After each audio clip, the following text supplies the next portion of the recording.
रघुरूप सनातन कीर्तिधरं धरणीतल कीर्तिता जीवकविं कविराज नरोत्तम सखपदं प्रणमामि सदा प्रभुपादपदं प्रणमामि सदा प्रभुपादपदम् रघुरूप सनातन कीर्तिधरं धरणीतल कीर्तिता जीवकविं धरणीतल कीर्तिता जीवकविं कविराज नरोत्तम सख्यपदं प्रणमामि सदा प्रभुपादपदं प्रणमामि सदा प्रभुपादपदं प्रणमामि सदा प्रभुपादपदं। प्रभुपाद ছিল সরস্বতী গোস্বামী ঠাকুর। তিনি ছিল রূপ গোস্বামীপাদ, ছিল সনাতন গোস্বামীপাদ, ছিল রঘুনাথ দাস গোস্বামীপাদ আদি স্বরগোস্বামী এনাদের কীর্তি ধারণকারী, অর্থাৎ এনারা যেই সব মহাপ্রভুর পার্শ্বদবর্গ এনারা যেইভাবে মহাপ্রভুর সেবা করেছেন, মহাপ্রভুর আদেশ আদি পালন করেছেন, যেভাবে ভজন করেছেন, ভগবানের যে লীলারস যে সেবারস তারা দান করেছেন, আস্বাদন করেছেন এবং দান করেছেন, তাঁদেরই কীর্তি ধারণকারী। অর্থাৎ প্রভুপাদ ছিল সরস্বতী গোস্বামী ঠাকুরও মহাপ্রভুর পার্শ্বদ। এই পূর্ব আচার্যবর্গ মহাপ্রভুর অন্তরঙ্গতম পার্শ্বদের প্রতিনিধি স্বরূপ। আর ধরণীতে, এই পৃথিবীতে, এই জগতে ছিল জীব গোস্বামীপাদের মতো তাঁর কবিত্ব এবং তাঁর এই পারমার্থিক বিশ্লেষণ এবং বিচার ক্ষমতা, অর্থাৎ তিনি ছিল জীব গোস্বামীপাদেরও প্রতিনিধি। শ্রী চৈতন্য চরিতামৃতকার ছিল কবিরাজ গোস্বামীপাদ, ছিল নরোত্তম দাস ঠাকুর মহাশয়, এনাদের সঙ্গে তাঁর সখ্য। এইরকম ছিল প্রভুপাদ সরস্বতী গোস্বামী ঠাকুর, তাঁর চরিত্র মহাপ্রভুর পার্শ্বদ। সপার্শ্বদ সেই প্রভুপাদকে বন্দনা করি। শিশল গুরু মহারাজ কি জয়। প্রভুপাদের পার্শ্বদবৃন্দ, দশমদস্থান আচার্য বৈষ্ণববৃন্দ কি জয়। ভজনানন্দী ও সমাগত ভক্তবৃন্দ। শিশল সচ্চিদানন্দ ভক্ত ঠাকুর মহাশয়ের শ্রী শ্রী হরিনাম চিন্তামণি। আমরা গতকাল পড়েছি কিরকম পরিস্থিতিতে গুরুকে পরিত্যাগ করতে হতে পারে। সেখানে ঠাকুর মহাশয় বলেছেন, যদি এরকম ঘটনা ঘটে যে অসৎসঙ্গে গুরুর যোগ্যতা নষ্ট হয়েছে, প্রথমে তিনি বৈষ্ণব প্রধান এবং সদ্গুরু ছিলেন, বৈষ্ণব অগ্রগণ্য ছিলেন, মহাবৈষ্ণব ছিলেন, পরে নাম অপরাধের কারণে তিনি হতজ্ঞান হয়ে পড়েন। হতজ্ঞান অর্থাৎ জ্ঞান হত, তার জ্ঞান নষ্ট হয়ে গেছে, পারমার্থিক জ্ঞান নষ্ট হয়ে গেছে, তত্ত্বজ্ঞান বিস্মৃত হয়েছে, সম্বন্ধ থেকে বিচ্ছিন্ন হয়েছেন, এই হচ্ছে হতজ্ঞান। বৈষ্ণবে বিদ্বেষ করি ছাড়ি নাম রস, ক্রমে ক্রমে হন অর্থকামী নির্বশ। এবং তখন ঈর্ষা, দম্ভ, ব্যক্তিগত প্রচার, ব্যক্তিগত মহিমা এইসব দেখতে গিয়ে তিনি বৈষ্ণবের প্রতি বিদ্বেষ করেছেন নাম রসকে পরিত্যাগ করে, এবং ক্রমে ক্রমে অর্থ, কামিনী এবং প্রতিষ্ঠার বশীভূত হয়েছেন। এইরকম গুরুকে পরিত্যাগ করে শিষ্য ভগবান শ্রীকৃষ্ণচন্দ্রের কৃপায় সদ্গুরু লাভ করে পুনরায় শুদ্ধ নাম গাইবেন। আজ গুরু শিষ্য সম্বন্ধের পূর্বেই পরস্পরের পরীক্ষা। অযোগ্য শিষ্যেরে গুরু করিবেন দণ্ড, ভজিয়া অযোগ্য গুরু শিষ্য হয় পণ্ড। দুহের যোগ্যতা যতদিন স্থির রয়, পরস্পর সম্বন্ধ কখনো ত্যায্য নয়। ঠাকুরমশাই এখানে 11 নম্বর নোটে বিস্তার করে বলেছেন, গুরু শিষ্যের নিত্য সম্বন্ধ, পরস্পর যোগ্যতা যতদিন থাকিবে ততদিন সে সম্বন্ধ ভঙ্গ হইবে না। গুরু দুষ্ট হইলে শিষ্য অগত্যা সম্বন্ধ ত্যাগ করিবে, শিষ্য দুষ্ট হইলে গুরুও সে সম্বন্ধ ত্যাগ করিবেন, না করিলে উভয়ের পতন সম্ভব। এরূপ সম্বন্ধ ত্যাগের প্রমাণ আদি প্রমাণমালায় দেখুন। কে একটু বলবেন এই বিষয়ে? বলবেন কেউ?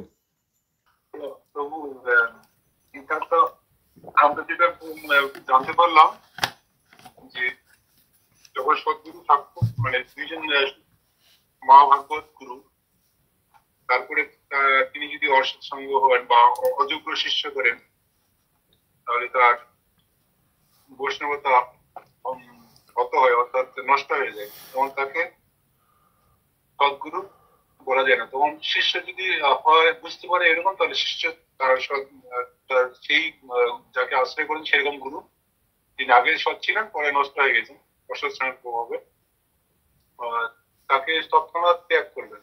আর অপরপক্ষে বিপরীতে যদি শিষ্য আগে ভালো ছিল পরে তারও সেরকম কোনো পতন হয়েছে, যেটা যদি গুরু জানতে পারে তো গুরু শিষ্যকে তৎক্ষণাৎ ত্যাগ করে দেবেন। যদি এরকম পরস্পর হয়ে থাকে, তাহলে যদি আমরা এরকম পরস্পরকে ত্যাগ না করে, তাহলে উপরেরই মানে পতন হবে। হ্যাঁ প্রভু, একদম এই এই কথাই এখানে ঠাকুর মশাই বলেছেন।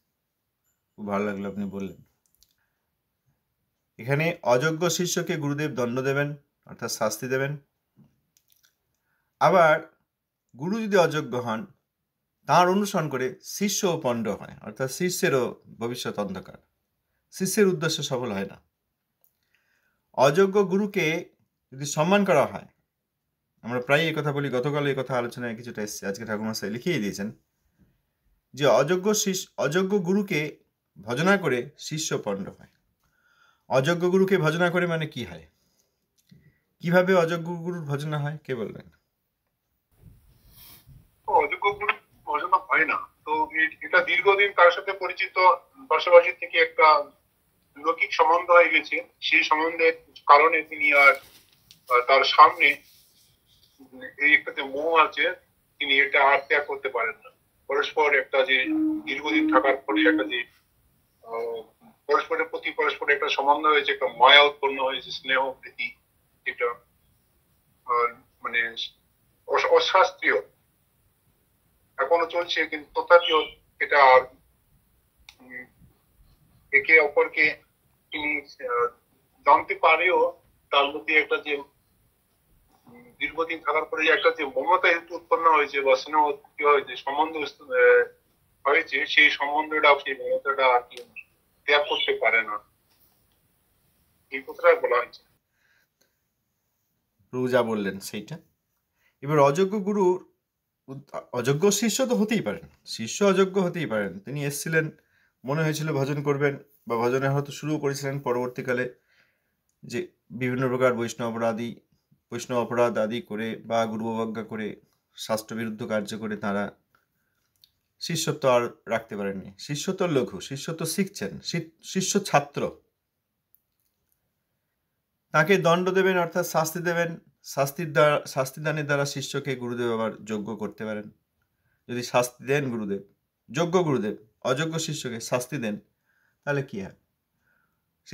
শিষ্য সেই শাস্তি যদি মেনে নেন, শিষ্য যদি যোগ্য গুরু প্রদত্ত শাস্তি মেনে নেন, দণ্ড মেনে নেন, তাহলে তার আবার মঙ্গল হবে। যদি না মানেন তাহলে হলো না। অতএব গুরুদেব দণ্ড দেবেন। ভাগ্যবান শিষ্য দণ্ড বুঝে মেনে নিয়ে, অর্থাৎ গুরুদেবের যা শিক্ষা সেটা মেনে নিয়ে আবার নিজেকে সঠিক পথে নিয়ে আসবেন। তো হতেই পারে, শিষ্য তো শিক্ষানবিশ, ছাত্রের ভুল হতেই পারে। কিন্তু শিক্ষক যদি ভুল হন, গুরু যদি অযোগ্য হন, অযোগ্য গুরুর উদাহরণ কেউ দিতে পারবেন? কেউ বলবেন এইরকম অযোগ্য গুরু? শাস্ত্রে দেখেছেন বা সাক্ষাতে দেখেছেন এরকম, বা বৈষ্ণবদের কাছে শুনেছেন? নাম বলতে হবে না, এমনি তার চরিত্র এইরকম অযোগ্য গুরু, কে বলবেন? ভজিয়া অযোগ্য গুরু শিষ্য হয় পণ্ড। অযোগ্য গুরু কিরকম হয়? অযোগ্য গুরু তো সাধারণত আমরা যেটা জানতে পারছি এখানে, তার ভজন সম্বন্ধে কোনো জ্ঞান থাকবে না, ভগবানের সাথে সম্বন্ধ নেই, তারপরে লৌকিক তিনি বাহ্য শুধু একটা আসন গ্রহণ করে শুদ্ধ বৈষ্ণবদেরকে শুধু মানে অনুকরণ করেন, কিন্তু তাদের যে আজ্ঞা, তাদের যে ভজনের জীবন প্রণালী সেই সম্বন্ধে জানার চেষ্টা করেন না, এবং নিজে সেই সম্বন্ধে অবগতও নেই। তো শুধু যেভাবে শুদ্ধ বৈষ্ণব শুদ্ধ মহাভাগ্য যেভাবে গুরুগিরি করেছেন সেভাবে করার চেষ্টা করেন, লৌকিকত বাহ্যত, কিন্তু ভজন সেরকম নেই, শাস্ত্রীয় সেরকম নেই। তারপরে যারা শুদ্ধ ভজন করতে চান তাদের বিরোধিতা অনেক সময় করেন, কারণ নিজের দুর্বলতা এতে প্রকাশ পেয়ে যায়। বাইরের কাছে তার যে একটা লঘুতা সেটা মানুষের কাছে ধরা পড়ে যায়। এই ইত্যাদি বিভিন্ন কারণে তিনি বৈষ্ণব বিদ্বেষী হয়ে যান ক্রমে। শেষ পর্যন্ত এইভাবে সাধারণ যারা বাইরে আছেন তাদেরকে তিনি বিভিন্ন প্রকারের মনোধর্ম ব্যাখ্যা দিয়ে তাদেরকে ধর্ম কি অধর্ম কি একদম সব মায়াজালে মানে আচ্ছন্ন করে ফেলেন, কিছুই বুঝতে দেন না যে কি পরিষ্কার ধর্ম বা নিয়ম নীতি।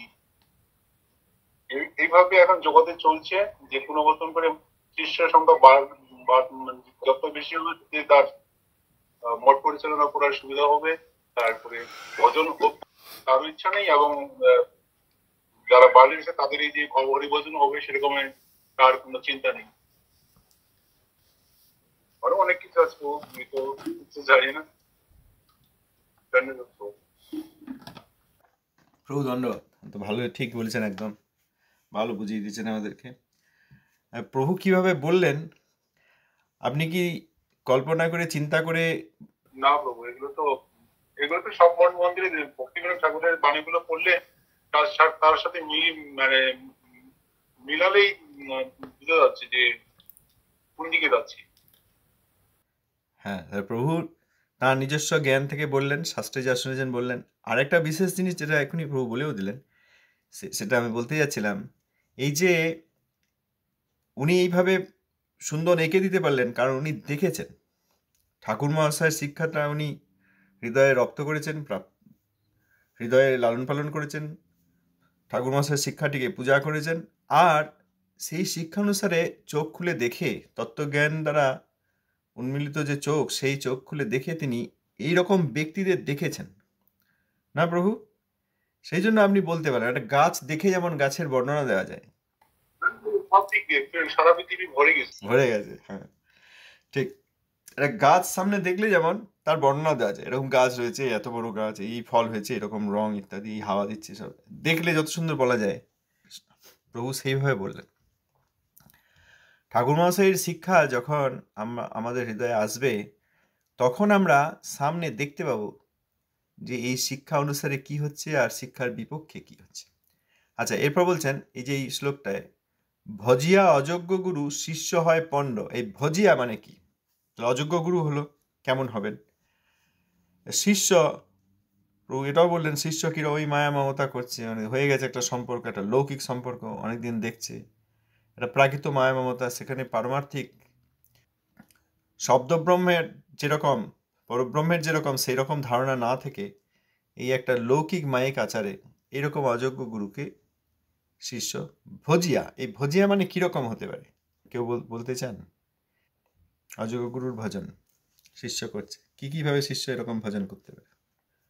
শিষ্যের কোন আচরণটাকে, অযোগ্য গুরুর প্রতি শিষ্যের কোন কোন আচরণকে ঠাকুরমশাই ভজিয়া বলেছেন এর জানা দরকার, কারণ সেইটা করলে আবার সেই শিষ্য পণ্ড হয়ে যাবেন, অর্থাৎ তার কোনো উন্নতি হবে না। এখানে ভজিয়া অর্থে শুদ্ধ ভজনের যে ভজন সে কথা বলা হয়নি, কিন্তু তারই কিছু ছায়ারূপ আচরণ সেটা হতে পারে। বলবেন কেউ? অযোগ্য গুরু যেগুলো ভজনের মধ্যে নয়, বা শুধু এখানে মেন উদ্দেশ্য ভক্তির পক্ষে নেই, বাধা মানে ভক্তি বিরোধী কাজকর্ম হবে। সাধারণত ভক্তি কি জিনিস সেটা সম্পূর্ণভাবে অজ্ঞান থাকবে গুরুরা এবং শিষ্যেরও। এ বিষয়ে মোটেই তাদের পরিচালনা বা দিন অতিবাহিত করার জন্য সুষ্ঠুভাবে নিজের যাতে শারীরিক মানে এই যে ইন্দ্রিয়ের সূক্ষ্ম অসুবিধা না হয়, এবং ভগবানের সেবা যাতে বাইরের লোক বলতে না পারে যে সেবা হচ্ছে না, সেসব বিষয় নেই। অর্থাৎ ভগবান কেন্দ্রিক কাজকর্ম সেবা না হয়ে এখানে গুরু কেন্দ্রিক হবে, আর কিছু কিছু প্রসাদকারী লোকদের সন্তুষ্ট করার জন্য যেসব কাজকর্ম হবে আর কি, সেসব কাজ আমার মনে হয় এরকম, জানি না বলতে। ঠিকই, হ্যাঁ ঠিকই আছে। কুকর্মী হতে পারে, সৎকর্মীও হতে পারে। সৎকর্মী গুরু ও অযোগ্য গুরু। কারণ সৎকর্মী কি করেন? তিনি এই পুণ্যাদি সঞ্চয় করেন, পুণ্য সঞ্চয়ে শিষ্যকে উদ্বুদ্ধ করেন, সাহায্য করেন। পুণ্য সঞ্চয়কারী সৎকর্মী অভেদ ব্রহ্মানুসন্ধানী গুরু, অর্থাৎ ব্রহ্মের উপাসক, ব্রহ্মজ্ঞানী, তারপর বিভিন্ন প্রকারের তপস্বী, অন্য ভিন্ন প্রকারের জ্ঞানী, লৌকিক আচারের অনুসারী, এরকম অনেক হতে পারেন। যোগী হতে পারেন, যোগের উপাসনা করেন, এনারা সব অযোগ্য গুরু। আর এখানে এসব যদি না হয়, আবার বৈষ্ণব বেশি হয়, বৈষ্ণব বেশে তিনি বৈষ্ণব রূপ হতে পারেন, বৈষ্ণব বেশে তিনি বৈষ্ণব বিদ্বেষী হতে পারেন।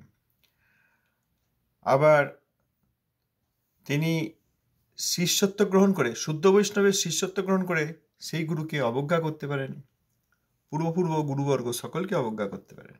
এই সব অযোগ্য গুরু।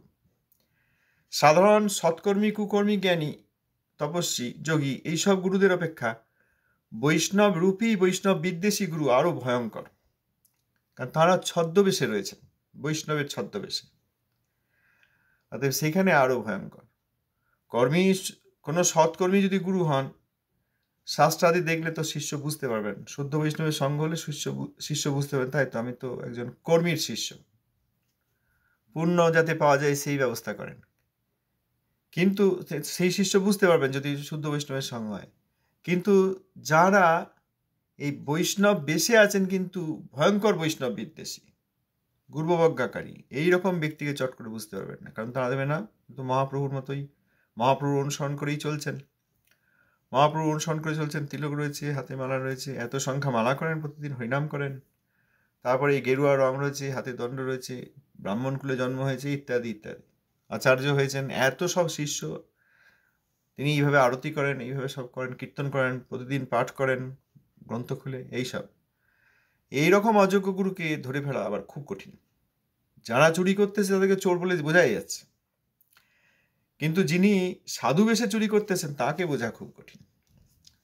তা ভজিয়া, এখানে যে ভজিয়া অর্থাৎ এই গুরুকে সম্মান করা, এই গুরুর কাছ থেকে দীক্ষা দিয়ে নেওয়া, এই গুরু আরও অনেক শিষ্যের মঙ্গল করবেন মনে করে আরও অনেককে তার সঙ্গে যুক্ত করে দেওয়া, এটাও গুরু ভজন।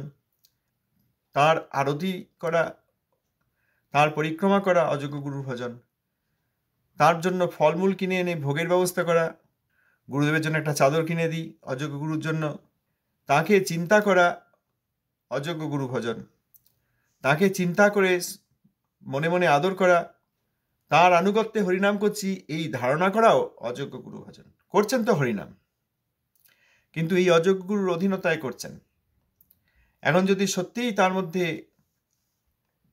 ভজনের আগ্রহ থাকে, তাহলে হরিনাম প্রভু কৃপাপূর্বক এই অযোগ্য গুরু থেকে তাকে সরিয়ে দেবেন। হরিনাম প্রভু কৃপা করবেন, কারণ তিনি যে হরিনাম করছেন, তার হৃদয়ে কি ধারণা আছে আর কি উদ্দেশ্য আছে এর উপর সব নির্ভর করছে। কিন্তু নামে নিষ্ঠা রয়েছে, তখন তিনি ওই অযোগ্য গুরু থেকে তাকে সরিয়ে দেবেন। হরিনাম উপায়, হরিনামের উপায়, শুদ্ধ বৈষ্ণবের সঙ্গ করিয়ে দেবেন।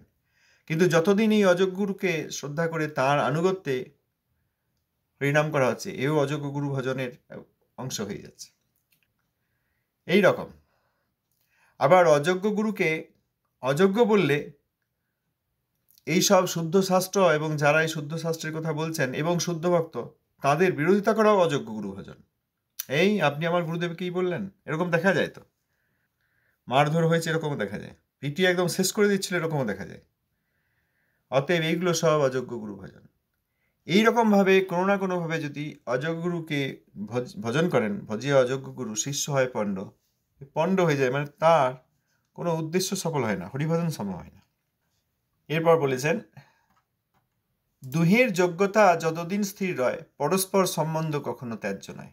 যদি গুরু যোগ্য ছিলেন এবং এখনো যোগ্য আছেন, ভজন করেন, বৈষ্ণব অপরাধ করেন না, পূর্ব গুরুবর্গের প্রতিনিধিত্ব স্বরূপ তার ব্যবহার, তার আচার এইরকম যদি হয় এবং শিষ্যেরও যোগ্যতা রয়েছে, তাহলে গুরুও তাকে ত্যাগ করবেন না, তাকে ভজন উপদেশ করবেন। দুইজনই যতদিন যোগ্য ততদিন এই সম্বন্ধ কখনো ত্যায্য নয়। অতএব সদ্গুরুকে মহাবৈষ্ণব যে গুরু তাকে ত্যাগ করা উচিত নয়, আর শিষ্য সেরকম গুরুকে ত্যাগ করবেন না।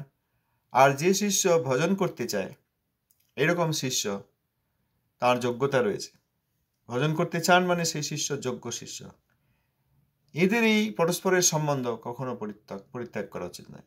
এইরকম যোগ্য মহাবৈষ্ণব গুরুকে কেউ ত্যাগ করবেন না। আর ভজনে আগ্রহ আছে এবং সেই অনুসারে আচরণ করছেন, সে তিনি যে পরিস্থিতি এখন থাকুন, তার শ্রদ্ধার এখনো সম্পূর্ণ উদয় হয় নাই, কিন্তু হচ্ছে, তার অনর্থাদি রয়েছে, সেই অনর্থ থেকে মুক্ত হওয়ার চেষ্টা করছেন, এইরকম যদি সত্য অনুসন্ধিৎসু শিষ্য পাওয়া যায়, তার এই যোগ্যতার জন্য গুরু তাকে পরিত্যাগ করবেন না। যোগ্য গুরু পরিত্যাগ করা দেখা যায় কম, কারণ যোগ্য গুরুর সংখ্যাই কম। এখন যোগ্য গুরু যদি থাকেন, অনেক সময় তাকে পরিত্যাগ করে অন্য জায়গায় যায়, কারণ সেখানে সুবিধা পাওয়া যাবে। এই মন্দিরে থাকতে গেলে তার যোগ্য গুরু, কিন্তু তাকে সেই যোগ্য গুরু পরিত্যাগ করে আবার এই মন্দিরে দীক্ষা নিতে হবে, এরকম আজকাল খুব হচ্ছে। এগুলো নিষেধ করেছেন, যোগ্য গুরু তাকে পরিত্যাগ করে। অতএব যতদিন দুইজনেরই যোগ্যতা আছে, গুরুরও গুরুত্ব আছে, গুরু যোগ্যতা আছে, গুরু হওয়ার যোগ্যতা আছে, তিনি মহাবৈষ্ণব, এবং শিষ্যেরও শিষ্যত্ব আছে, স্নিগ্ধ শিষ্য, তিনি ভজন করতে চান, তাকেও গুরুদেব পরিত্যাগ করবেন না। এই সম্বন্ধ নিত্য সম্বন্ধ, গুরুদেবের সঙ্গে শিষ্যের সম্বন্ধ নিত্য সম্বন্ধ। এখন সাধক অবস্থায় একরকম বোঝা যাচ্ছে, আবার যখন স্বরূপ সিদ্ধি আদি প্রাপ্ত হবেন, তখন তিনি গুরুদেবেরও স্বরূপ বুঝতে পারবেন, সেইভাবে ভজন করবেন, এবং নিজেও সম্বন্ধ জ্ঞানের সঙ্গে ভজন করতে করতে তার নিজের স্বরূপ বুঝতে পারবেন। তখন দেখবেন এখানে সাধক অবস্থায় তিনি গুরুদেবকে দেখেছেন, কিন্তু তিনিও সিদ্ধ। আবার এই সিদ্ধের ভূমিকায় তিনি গৌরনিত্যানন্দের নিজজন, আবার নন্দব্রজেও তিনি কৃষ্ণের নিজজন। তার সঙ্গে নিত্যকাল তার সম্বন্ধ হয়ে গেল। যখন নিত্যধামে যাবেন, নিত্য নবদ্বীপ এবং নিত্যানন্দব্রজ, সেখানে গিয়েও এই গুরুদেবের অধীনেই তিনি নিত্যকাল ভগবানের সেবা করতে থাকবেন, সবার সৎ ভগবানের সেবা করতে থাকবেন। অতএব সাধক অবস্থায়, সিদ্ধ অবস্থায় তো যোগ্যতা হয়ে গেল, প্রমাণ হয়ে গেল, সেখানে তো আর হারিয়ে যাওয়ার, ভুলে যাওয়ার, ত্যাগ করার কোনো প্রশ্ন নাই। কিন্তু সাধক অবস্থাতেও এই পরস্পর দুইজনের যোগ্যতা যতদিন থাকবে, ততদিন সেই সম্বন্ধ ভঙ্গ হবে না। যখন ভজন করতে করতে উন্নতি লাভ করবেন, সিদ্ধি লাভ করবেন, তখন বুঝতে পারবেন যে ও নিত্য সম্বন্ধ। অতএব নিত্যধামে গিয়েও তাঁরা, যেমন প্রভুপাদ ছিল সরস্বতী গোস্বামী ঠাকুর, তাঁর শিষ্যবর্গ সব, শিষ্যা সবাই নিত্য নবদ্বীপে নিত্যকাল প্রভুপাদের আনুগত্যে সেবা করবেন। এমন নয় যে এখানে যোগ্য গুরু তিনি শিষ্যকে উদ্ধার করে দিলেন, তারপর আর সম্বন্ধ নেই, না, এই গুরুদেবের অধীনেই তিনি সেবা। প্রভুপাদের পার্শ্বদগণ প্রভুপাদের অধীনে নিত্যকাল নবদ্বীপে, নিত্যধামে সেবা করেন। তেমনি নন্দব্রজে, সেখানে তাদের সেই ধামের যে স্বরূপ, সেই স্বরূপ অনুসারে তারা নিত্যকাল এই প্রভুপাদেরই নিত্য স্বরূপ নন্দব্রজে যেরকম, আর এই শিষ্যাবর্গ এনাদের নিত্য স্বরূপ নন্দব্রজে যেরকম, সেই অনুসারে তারা সেখানে প্রভুপাদের আনুগত্যে সেবা করবে। আর যদি এই জগতে দুষ্ট গুরু হয়, তাহলে শিষ্য অগত্যা মানে তার আর গতি নাই। অগত্যা আমরা বলি না যে অগত্যা আমাকে এটা করতে হবে, মানে আমার আর কোনো গতি নেই। অতএব গুরু দুষ্ট হলে আর কোনো গতি নাই, একটাই পথ, সেটি হচ্ছে সেই সম্বন্ধ ত্যাগ করতে হবে। ঠাকুর মশাই বলছেন, গুরু দুষ্ট হইলে শিষ্য অগত্যা সম্বন্ধ ত্যাগ করিবে, শিষ্য দুষ্ট হইলে গুরুও সে সম্বন্ধ ত্যাগ করিবেন। যদি না করা হয়, তাহলে উভয়ের পতন হবে। আমরা এর আগে পড়েছি শ্রী চৈতন্য ভাগবত, সেখানে শ্রীল বৃন্দাবন দাস ঠাকুর মহাশয় বলেছেন, গুরু যদি বৈষ্ণব বিদ্বেষী হন, তাহলে শিষ্য তাকে বলবেন, সাবধান করবেন, গুরুদেব আপনি কিন্তু বৈষ্ণব বিদ্বেষ করছেন, আপনি এটা বন্ধ করুন। শিষ্য বলবে। যদি নিতান্তই গুরুদেব সেই বৈষ্ণব অপরাধ পরিত্যাগ না করেন, তাহলে শিষ্য সেই বৈষ্ণব অপরাধী গুরুকে পরিত্যাগ করবে। আর বৈষ্ণব বিদ্বেষী শিষ্য যার আশ্রয়, অর্থাৎ যে গুরুর অধীনে বৈষ্ণব বিদ্বেষী আছেন, সেই গুরু সেই বৈষ্ণব বিদ্বেষী শিষ্যকে পরিত্যাগ করবেন। যদি না জেনে পরিত্যাগ না করেন, তাহলেও গুরুদেবের পতন হবে, কারণ ওই যে বৈষ্ণব বিদ্বেষী শিষ্য আছে। যদি খুব ভজনানন্দী হন এবং গুরুদেব সেই দিকটা জানেন না যে শিষ্য এরকম মহাবৈষ্ণব অপরাধী, তখন যদি তিনি খুব ভজনানন্দী হন, তাহলে তিনি নিজেকে এড়াতে পারেন, নিজে উদ্ধার লাভ করতে পারেন, ভজনের একটা বল আছে, তার নিজস্ব ভজনের শক্তি আছে। অতএব শিষ্য বৈষ্ণবাপরাধী হলেও এবং না জানা সত্ত্বে তাকে পরিত্যাগ না করা হলেও সেই মহাত্মা গুরুদেব তিনি নিজের ভজন বলে নিজে উদ্ধার পাবেন। আর যদি ভজন কম থাকে তাহলে গণ সহ অধঃপাতে যায়। মনে আছে আমরা পড়েছি যে না করিলে উভয়ের পতন সম্ভব। এই রকম সম্বন্ধ ত্যাগের প্রমাণ আছে।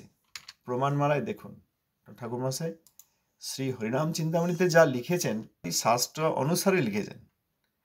ঠাকুর মহাশয় শাস্ত্র, তিনি মহাভাগবত, ভক্ত ভাগবত, মহাভাগবত। অতএব তিনি যা লিখছেন তা শাস্ত্রের কথাই লিখছেন, শাস্ত্রের বাইরে কোথাও কিছু লেখেননি। ঠাকুর মহাশয় এখানে বলছেন প্রমাণমালায় এর প্রমাণ লিখে নিন। এইখানে শ্রী চৈতন্য ভাগবত মধ্যলীলা 22, 128, 130 আছে যে বৈষ্ণবের নিন্দা করিবেক যার গণ, তার রক্ষা সামর্থ্য নাহিকে কোনো জন। বৈষ্ণব নিন্দকগণ যাহার আশ্রয়, আপনেই এড়াইতে তাহার সংশয়। বড় অধিকারী হয় আপনে এড়ায়, ক্ষুদ্র হইলে গণ সহ অধঃপাতি যায়। শ্রীল প্রভুপাদ তাঁর ভাষ্যে বলেছেন, শ্রী গৌড়ীয় ভাষ্যে বলেছেন, বৈষ্ণবের শিষ্যাভিমানে অপর বৈষ্ণবকে নিন্দা করিলে কখনো বৈষ্ণব গুরু তাদৃশ শিষ্যকে রক্ষা করেন না। শ্রী নিত্যানন্দের অবজ্ঞা করিয়া অদ্বৈতের স্তবকগণের গৌরবপাত্র হইবার চেষ্টা করিলে অদ্বৈত প্রভু কখনো সেই দুষ্টমত সমর্থন করেন না। যাহারা গুরুর আসন লাভ করিয়া বৈষ্ণব নিন্দা করেন ও বৈষ্ণব নিন্দক শিষ্যের পক্ষ সমর্থন করেন তাহাদের অধঃপতন অবশ্যম্ভাবী।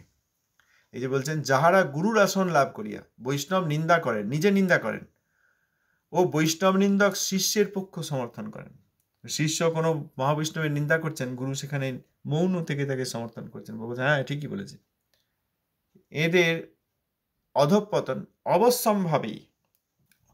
অবশ্যম্ভাবী মানে এরা নড়চড় হবে না, দুইজনেরই পতন হবে। বড় অধিকারী হয় আপনে এড়ায়, ক্ষুদ্র হইলে গণ সহ অধঃপাতে যায়। আচ্ছা, ধন্যবাদ, প্রণাম।